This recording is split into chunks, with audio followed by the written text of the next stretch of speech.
All right, so we'll go ahead and get started. Matej, you have the entire half hour if you want it. So I'm just gonna turn it over to you and let you start going. I'm really excited to see everything you're about to share. Yeah, cool, thanks. I don't think we need a full half hour, but yeah, the more the better, I guess. Yeah, take whatever you want. Sure, thanks. It's quite a big thing, and I just wanted to share my progress on the new user onboarding stuff that I had been working on. So I shared a couple of links already in the agenda, and one of them is the video documented attempt. I'm not sure if you guys were able to see that, but it's if you take a look at it, you might be able to notice the frustration in my voice, because that wasn't my first attempt trying to do that, and I actually wasn't successful in any of those video documented attempts. I was able to sign up for a free trial the week before I was trying to video document it, but something seems to be off with it at the moment and it needs to be fixed. But either way, the free trial sign up as it is very painful. It's broken down into small pieces that don't, connect well with each other. And it takes a user to sign up. It takes them like 5 minutes or even more, which is unacceptable, right? It should be a couple of clicks, a couple of information filled in, and you should be able to see what the tool is about. And based on that, actually not based on the video attempt, but before that, so if you go to the mural link of the current user journey map, so that's the one that I was able to successfully sign up for the free trial. And you can see that there's quite a lot of interactions just to sign up for the trial. And should I share my screen? Maybe it's easier. Yeah, that'd be great. And while you're opening that up, is there anything that I can do to help you figure out what changed about the sign up process? I know you've asked, but I haven't seen you get an answer. No, I think Luca was kind of then brought in and supposed to kind of look into it. So he opened an issue, but I'm not sure if we actually had any progress on that. I wasn't able to follow up, but we should look into it, because there seems to be, did we maybe see an decrease lately in how many free trial signups we received? Because that would explain it. Yeah, I would wonder the same thing. I can follow up with Luca today and just see what's going on. Perfect. Yeah, thanks. So this is the user journey map that I was speaking about when I was able to sign up for it. So the yellow ones are all the actions from the user. Here I'm kind of tracking their goodwill, which basically tells us how frustrated or how happy they are with the process they're doing. And then their thoughts and our comments, right? What we can do maybe to improve the process. And in the end, I kind of concluded that it takes 37 actions for users to sign up for the free trial, which sounds a lot, and it is when you try to go through it. And then I wanted to come up with a, much better, an ideal, I would call it, free trial sign up, and then also the guided onboarding. Because to be honest, we currently don't have a guided onboarding, right? We basically land users on the welcome page, which gives you 4 options. Most people choose create a project, and that's where it ends. Basically, they're left to themselves to kind of figure out GitLab by themselves. We send them some documentation links, and that's pretty much it. So in the first part, I marked it as. Can you maximize your browser screen so you can see it all better? Sure. Yeah, you will be able to see a lot more. Makes sense. Maybe only share the window, because your desktop's pretty huge. So it looks. I don't know how to do that though. So what I do is under share, instead of share your whole desktop, you choose a window. I can do that? Yeah. Let me try. I never knew that. Where did I? Okay. Matej's mind is blown. I love it. That's nice. That's good to know, actually. And now if you can make it a bit smaller, because then it zooms in for us. Thank you. Like this? Yeah, sure. Perfect. Cool. So where was I? Yeah, the first part is just the free trial sign up, and you can see it's decreased to a lot less steps basically compared to the original one, right? And it's not as much as taking things away, but it's just simplifying. So I have a prototype that I'll share with you later. Some things we could easily automate. And one of the things, for example, is you sign up for the free trial, and then you need to choose the user that the free trial is for. And in most cases, that will be the user that just signed up. So we could easily probably automate that step from most cases. And yeah, it's also about just connecting the different steps better together, because so far the registration part was completely isolated from the free trial part, and it also looks different, right? The input fields don't look consistent, little things like that. So it's mostly about that. It's not actually taking away anything, because I still ask for the phone number, the country, how many users will be trying the trial, all those things, but it's simplifying. And if you take a look at the goodwill, right? This is based on Steve Krug's book of the user. By the time they sign up for GitLab for the free trial, they're in much better mood than they would be the process is now. And then the best part, I would say, is the actual guided onboarding. So we had a discussion within the managed group, me, Chris, Catherine, and Jeremy, what would be the best approach to do this. We had a few notes, and then I did a couple of, I did a bit of research in what's the best way to approach this, such a complex tool. How do you introduce it to someone who basically just signed up for it? And I came up with an idea that probably the best way to introduce new users to a tool is to kind of make them learn by using the tool at the same time. So I came up with an idea of creating a pre-populated project with tasks that they would need to take to complete the onboarding. And so this was the map.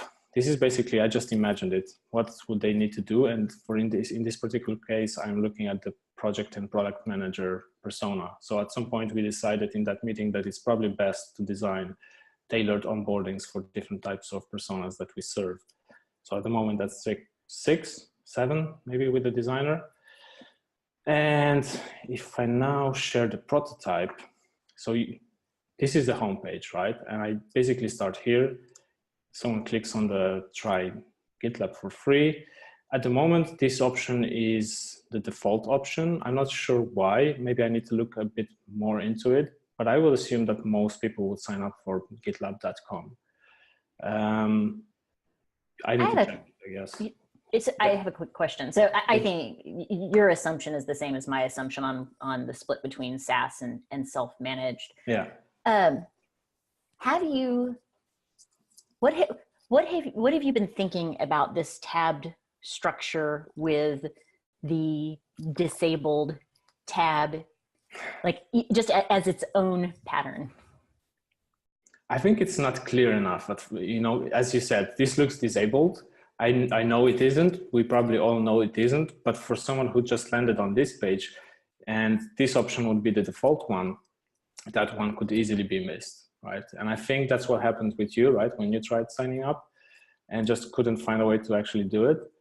And I didn't focus as much on this. I guess it's a bit, out of scope of this project because it touches the marketing page already, but at some point we'll need to expand to this point as well and start improving the journey from the marketing page. One of my notes from the meeting that we had within the managed group was actually, can we tailor the onboarding based on where the journey basically started, where in the marketing page the journey started, right? Because we have different pages explaining different features of GitLab.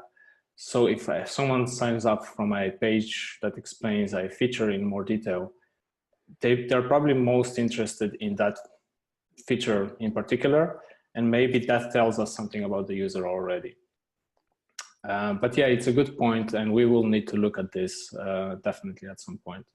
Yeah. One of the things whenever you do get to it that I'd be thinking about is how much of this information that's displaying right now is globally relevant to both of the options and could be kind of taken out and moved up. And yeah. Exactly. Yeah. Cool. So then we go to start a free trial, and then we should automatically send the users to the register page, assuming that they don't have an account. I think it's a safe assumption to do. We currently send them to the sign in page. What I'm doing here is splitting the first name and last name because that's useful later for the free trial. What I'm also doing is maybe we could automatically generate an available username.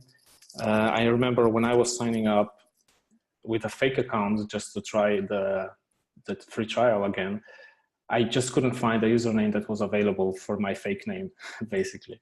And I got a bit frustrated with it. And I think this could, make it so much easier for users signing up, basically. But they could easily change it, of course. Email, so we can remove the email confirmation input that we have in place at the moment.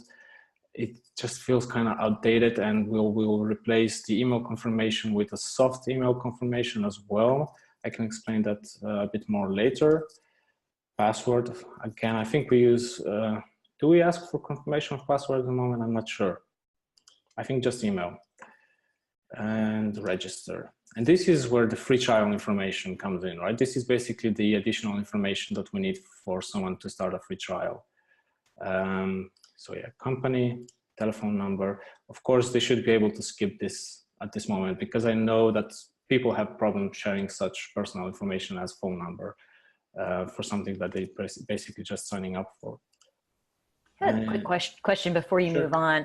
So really what you've got here then is a primary and a secondary CTA. How are you thinking about the location of the secondary CTA in relation to the primary? To skip this for now part?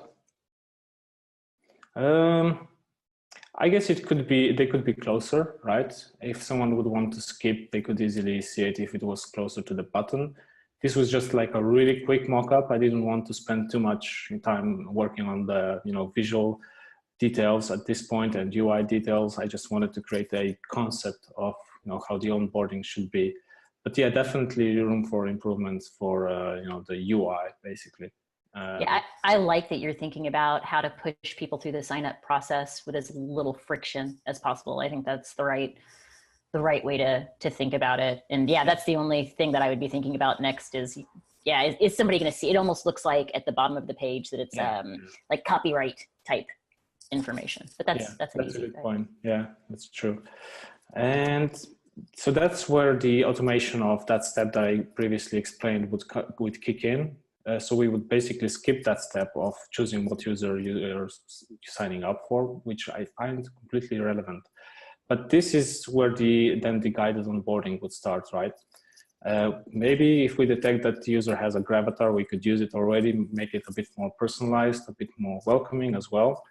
We actually say, welcome to GitLab, and then we tell them your trial was actually activated.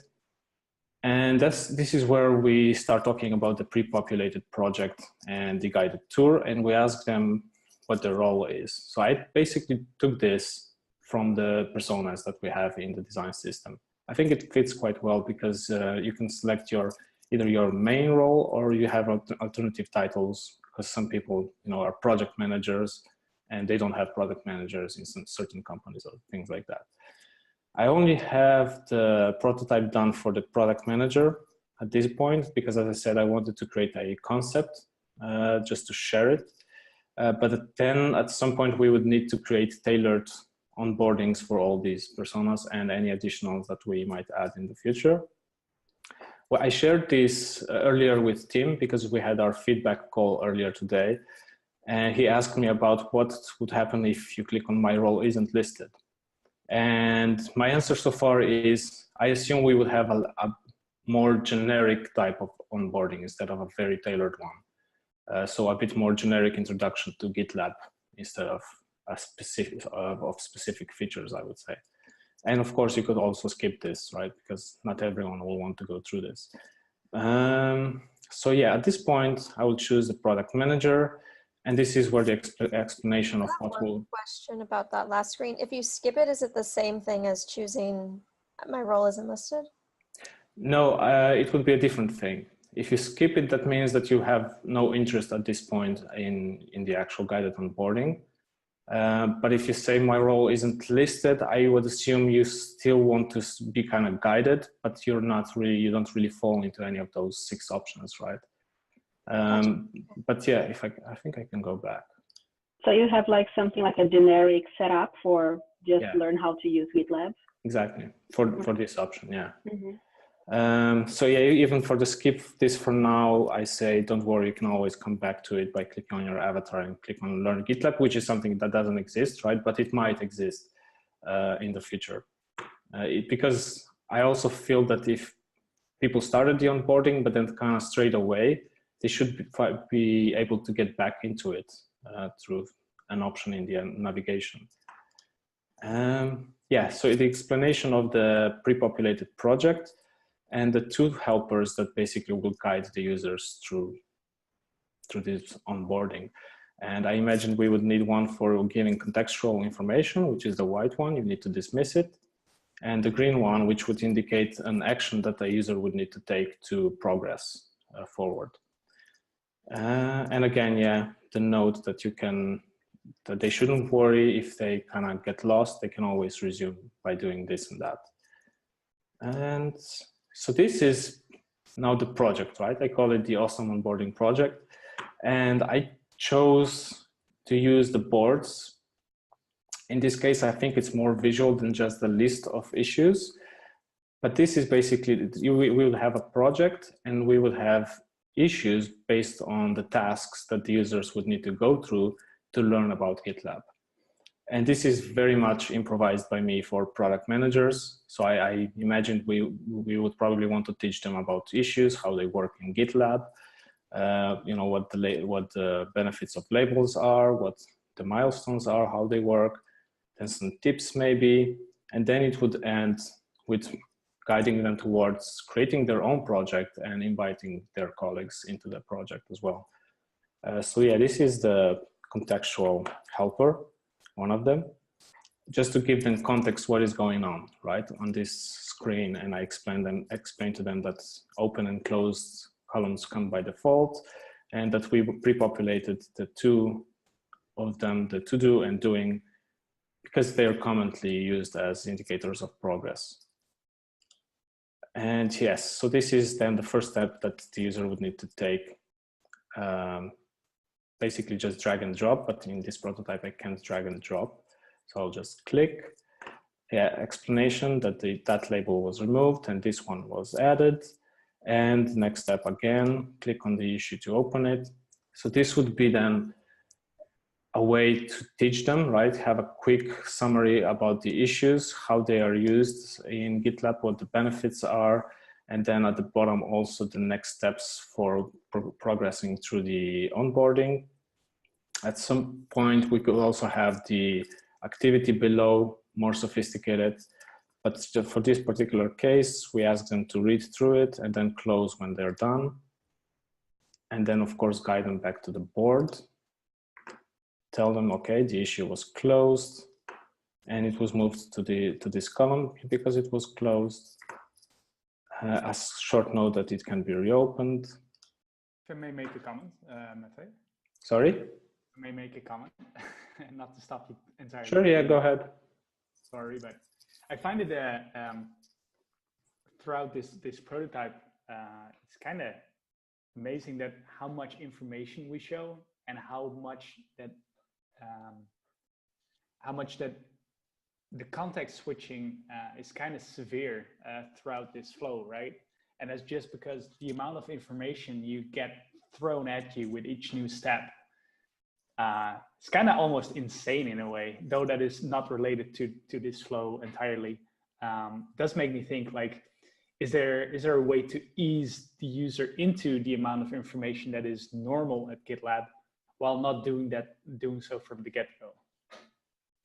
Would you say just, kind of making the content of the information that we give them shorter, or something else? Yeah, for example, if you can move back to the screen with the issue, for example, or the initial issue board that you arrive at. So if you look at this, I think there is yeah, for example, this as well, right? So you got the sidebar, you got the issue board, and there are like, I don't know, there's seven issue cards, right? Yeah.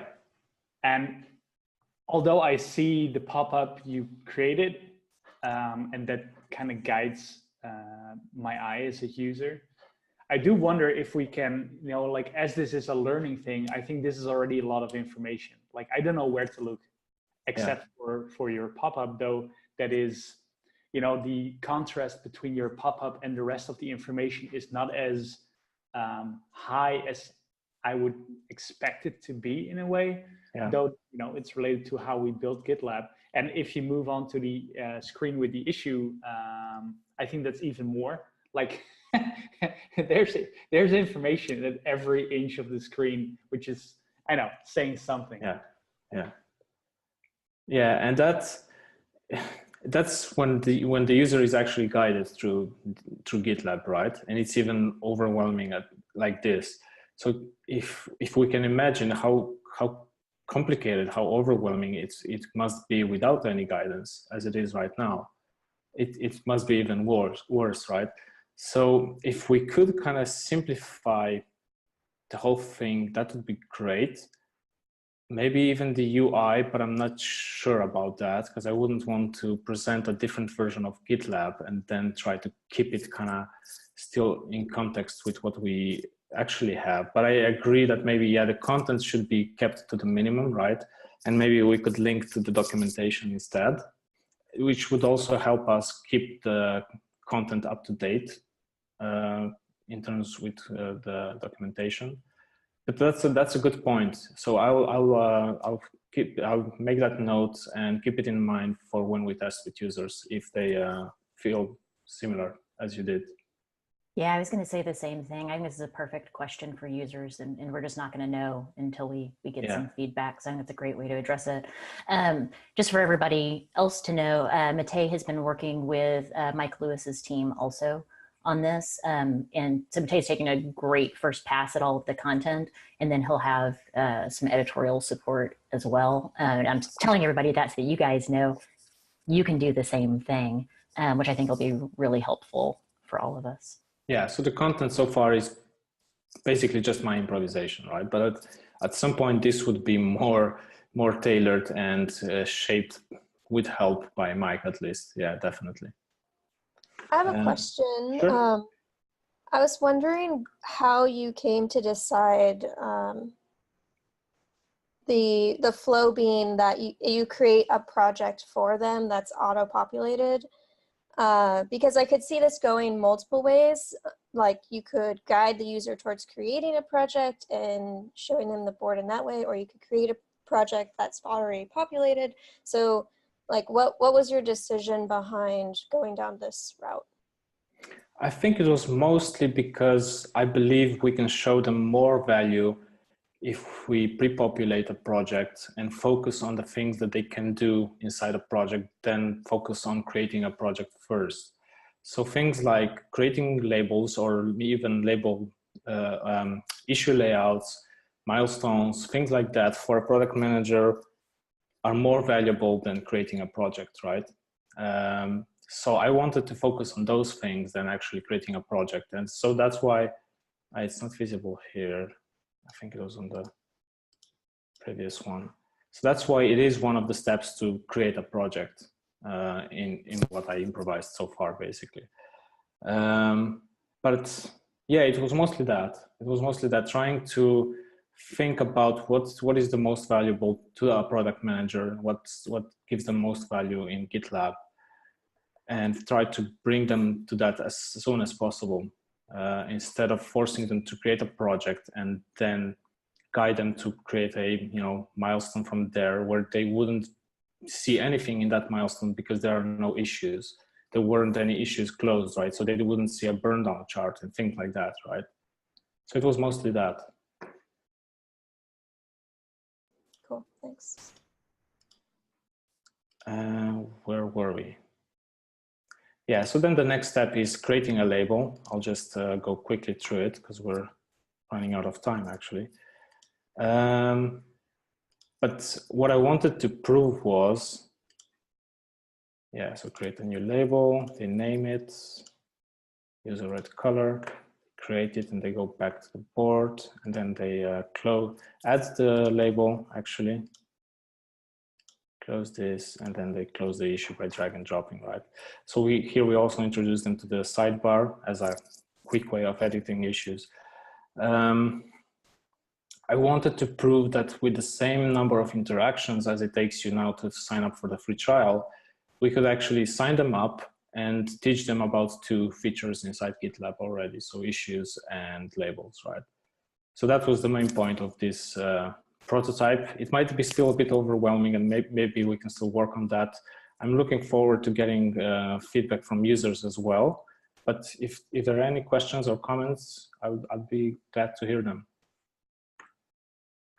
I think the main thing I noticed is, are you going to add like a sense of progression to this? I might, yeah. Yeah, like even, you know, little breadcrumbs to show I'm on the 3rd step. And Yeah. it's kind of hard when there's so many steps. Like that's something you really have to think through, that sense of progression there. Because otherwise, I feel like a user might get really anxious and just want to skip it. And maybe thinking about how they're going to skip this tour midway if they can as well. Are they able to? Yeah, that's a good point. That's a good point, actually. We could have maybe something sticky in a corner somewhere that would tell them you're at this step out of that many, and a way to skip as well. Yeah, that's a good idea. I added in the chat, like it's pretty old, but the Dropbox paper, the way they did it, where it was like a little dock at the bottom, and maybe that could be the contextual help you're talking about. I'm not sure. I don't know how you would use that, but like maybe there's one place that kind of tells me what's going on and where I am in the flow, and maybe I hate this word, but even kind of like gamifies it a little bit. And then I have the little tips or beacons telling me where to go to complete the tasks as well. That thing, yeah. I don't know, that's prescriptive, but like this inspired me when I was looking at onboarding too. So maybe it's helpful. Okay. I have like an opinion about that. Sure. I think it works pretty well, but our UI is so cluttered right now that if you, in my opinion, if you put something so subtle, I don't think people even notice that this, you know, this icon exists or that.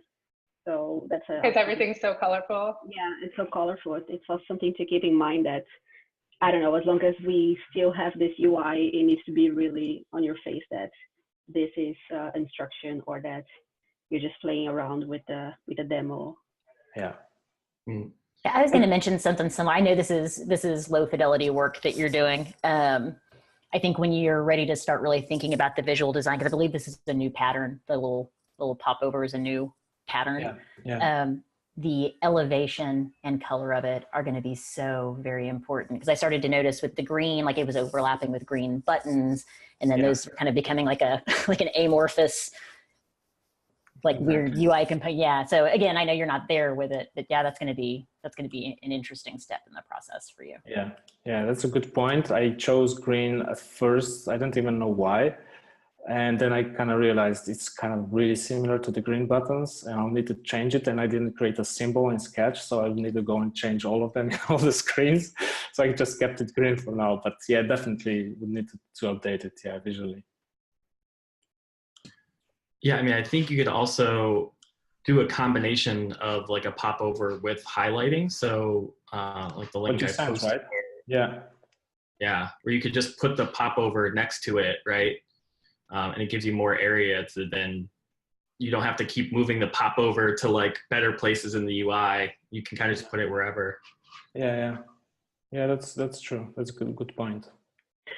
I just had like a flashback here. Like it could be something like Clippy, you know, from Word, the 19th. That just had this character. Really, that helps you, and you can always go back there and check which step you are, and this helper will be there to guide you through GitLab. We could use, I don't know, our logo or something. On that note, we're at time, so we're going to end our first feedback session on Clippy, which is amazing, and I love it. You guys, this was awesome. So Matej, I'm so excited about this idea. I think everything that you're thinking about is so interesting, and as somebody who is personally new to GitLab, oh my Lord, I would have loved to have something like this. So I'm so curious to see what users have to say. Thank you for being generous with information. You did a great job of giving us tons of context and your rationale. This was fabulous. I couldn't have asked anybody to do a better job of doing a first feedback session. Thank you so much. Cool. Perfect. Thanks, guys. Cool. If you guys have more feedback from Matej or questions, hit him up on Slack. Will do. Bye, everybody.